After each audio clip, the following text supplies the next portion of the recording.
Hare Krishna, dear Vaishnavas. Thank you so much for joining me today. My name is Jiva Pandit Das. So today I wanted to talk to you guys a little bit about this really wonderful book. It's called Circle of Friends. So I spoke about it a little bit in my last video, and I want to dive a little bit more deeply into it. I just finished reading it, and this is it's such an enlightening read, guys. The reason why I picked it up, it was recommended by a friend because I was talking to him about at least I feel like I have an affinity and attraction for the pastimes between Krishna and his cowherd boyfriends, particularly the rasa of Sakya Ras. And, I wanted to learn a little bit more about it. I wanted to be exposed to pastimes. There are some chapters in Srimad Bhagavatam. There are a few chapters that revolve around the pastimes between Krishna and his cowherd boyfriends. And I find these chapters very sweet, very endearing, but I wanted to learn more. I wanted to dive deeper. So he recommended this book to me. And this is written by Tripurari Swami, and it's basically his exposition on Sakya Ras. Guys, check it out. This book is thick, all right? So he really dives deep into the first part of the book is really about the process.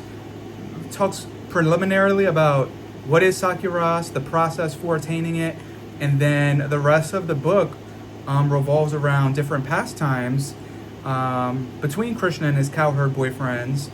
And he dives very deeply into these pastimes, and he kind of elucidates on them, giving us a means by which we can direct our focus, our attention, and hopefully meditate on these pastimes in pursuance of this being our ideal.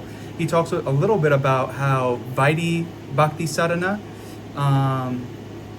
let me take that a step back. He talks a little bit about, like I said, the process for how you can attain this particular ideal if you're interested. And he talks about the difference between Vaidhi Bhakti Sadhana and Raganuga Sadhana. So Vaidhi Bhakti Sadhana, which we all may be familiar with, I know I'm very familiar with Vaidhi Bhakti Sadhana. I feel like this is predominantly the mode of sadhana that ISKCON focuses on. And this is sadhana bhakti according to the rules and regulations of scripture and the guru. Now Raganuga Sadhana is a little different. Raganuga Sadhana is a particular... Now, I'm not super expert on Raganuga Sadhana, guys. I'm just like scratching the surface. I'm really just kind of dipping my toes in. But my understanding of Raganuga Sadhana is basically understanding the particular rasa that you have an attraction for and consciously trying to cultivate that mood within yourself by immersing yourself in pastimes related to that rasa, meditating on those pastimes, choosing a particular Ragatmika devotee in the spiritual world, a particular associate of Krishna in which you want to follow in the footsteps of.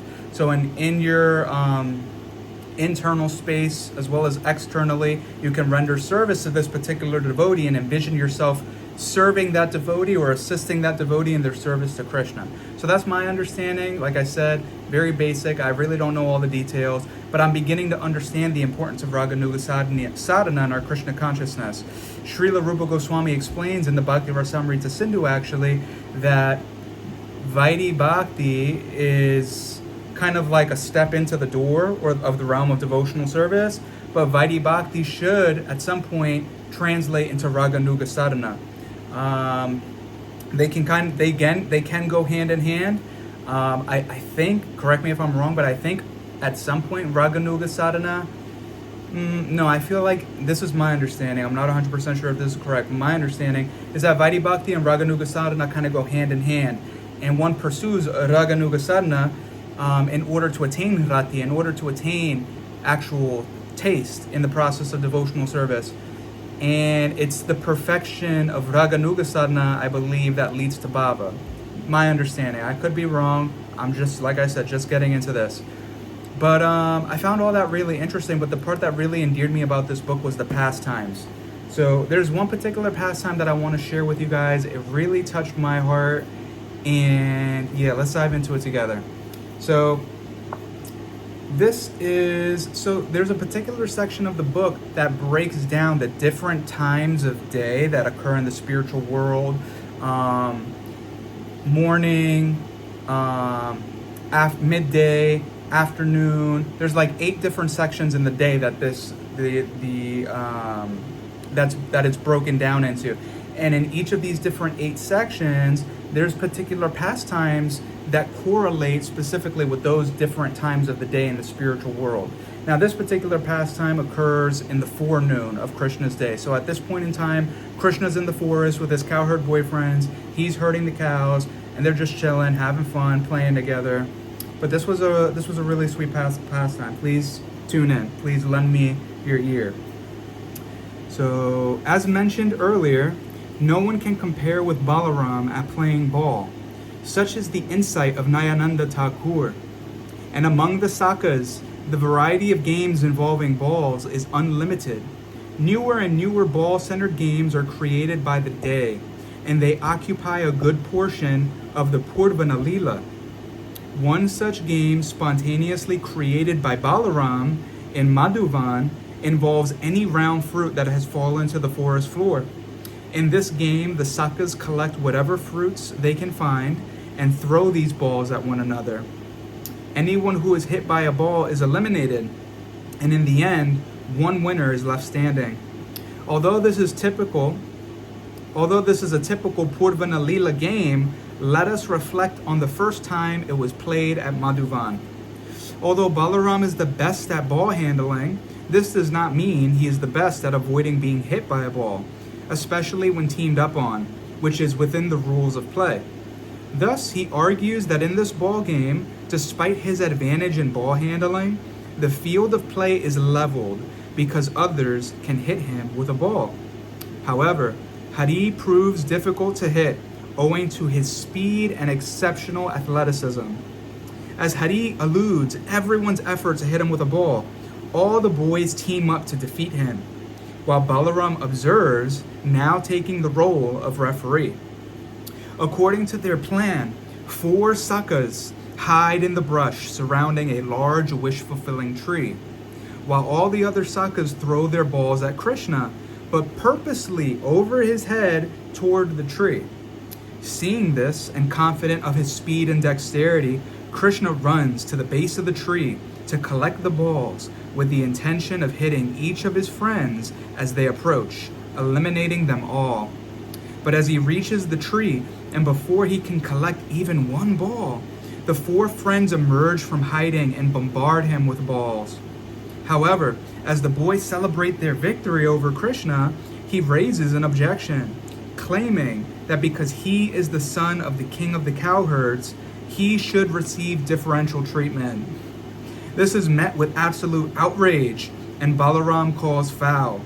Thus, not only is Krishna eliminated from the game, but also his friends tie him to a tree and ignore him for the better part of the hour as they invent new games and play on without him, leaving Krishna weeping and wailing, his tears flooding the roots of the tree, towering over him in fraternal love. But why does he weep? Why does he not resist when they begin to tie him to the tree? Why does he not argue further or call on Balaram's sense of fairness, claiming that elimination is one thing, but tying him to the tree is also out of bounds, and thus make the case that the 2 fowls canceled one another out? The skillful Sakyarati Sadhaka knows that Kanai Lala weeps not out of dismay or any sense of unfairness.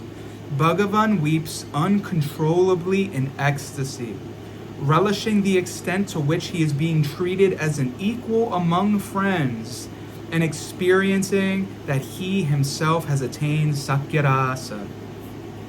Hari Bol. So yeah, that pastime, when I read it the first time, guys, it like melted my heart. And I don't know, I feel like anytime I see Krishna crying, it just melts my heart. But this pastime in particular, immediately what comes to mind is Damodar Leela. Mother Yashoda, out of her wondrous love that she has for Krishna, she is allowed to tie infinity personified to a grinding mortar. If you really sit with that, the inconceivable nature of that is just unbelievable. But Krishna, who is unlimited, allows himself to be limited by the love of his devotees. We know, if we're familiar with the pastime, guys, Mother Yashoda tried time and time again to tie him to this mortar, but no matter how much rope she got, the rope was always 2 inches too short.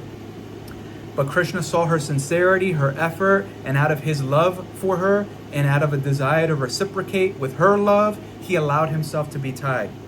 Now, I've also heard of pastimes. Now, I don't know all the details, and I don't know where they're from, but I know there are pastimes also of Srimati Radharani tying Krishna up. I don't know all the details, but I know that they're out there somewhere. If you guys are aware, please fill me in. I'd appreciate that. And now we have an example in Sakya Prema of Krishna's own friends tying him to a tree. And not only tying him to a tree, they left him at the tree for an hour. And they were just playing in front of him. You know?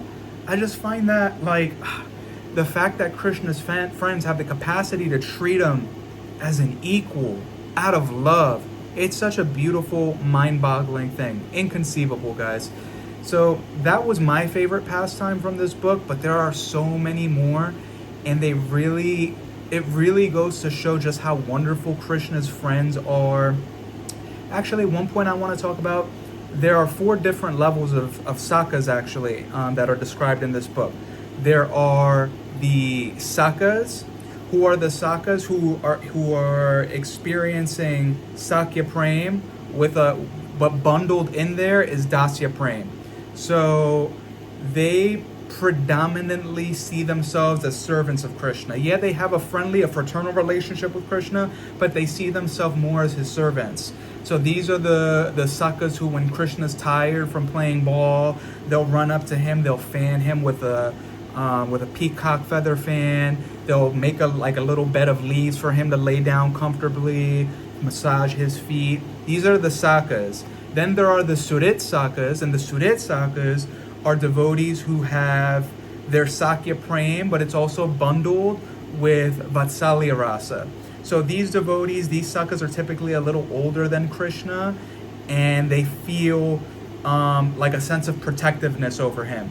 So whenever the demons come out of the forest and they're trying to attack Krishna, these friends are like the first ones to jump in front of Krishna with their like play swords and put their lives on the line to defend him. So these are the Surit sakas. Then there are the Priya sakas. The Priya sakas, exclusively Sakya Rasa, exclusively the mood of fraternity. So they see Krishna on a completely equal platform. There's no difference between me and Krishna. Krishna's my friend. Sometimes he beats me in wrestling, but I know I'm stronger than him and I win most of the time. Like, this is the kind of mood that they have. Very, very close.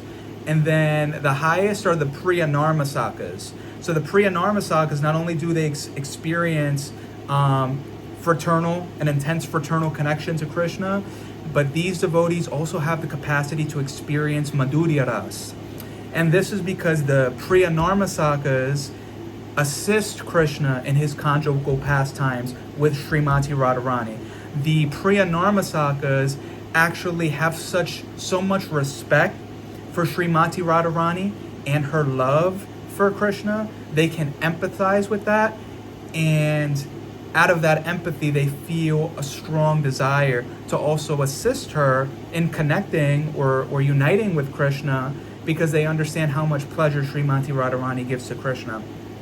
So it's wonderful to think about how Madhurya Ras can also be experienced in a male-like form in the spiritual world. I found that so captivating and interesting.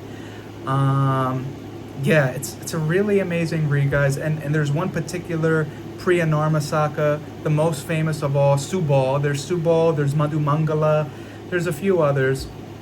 But there's a pastime in this book with Subal, and oh my gosh, his I don't want to dive too deep into it because we're already 14 minutes in, but it's the way he's able, the sacrifices he makes, the way he puts his life on the line for uniting Srimati Radharani and Krishna. It's awe-inspiring. It's beautiful. So, guys, I really enjoyed this book. It was a really long book, and, I'm not going to lie there. Sometimes I really enjoy Tattva, but sometimes Tattva can be a little dry for me, and I feel like in the beginning, the book was a little dry, just learning about, what Sakya Rasa is, the process for achieving it. It was interesting, but it could be a little dry, but when you get into the pastimes, wonderful. So that's my spiel on Circle of Friends. Check it out. All right, guys. Hare Krishna. Until next time.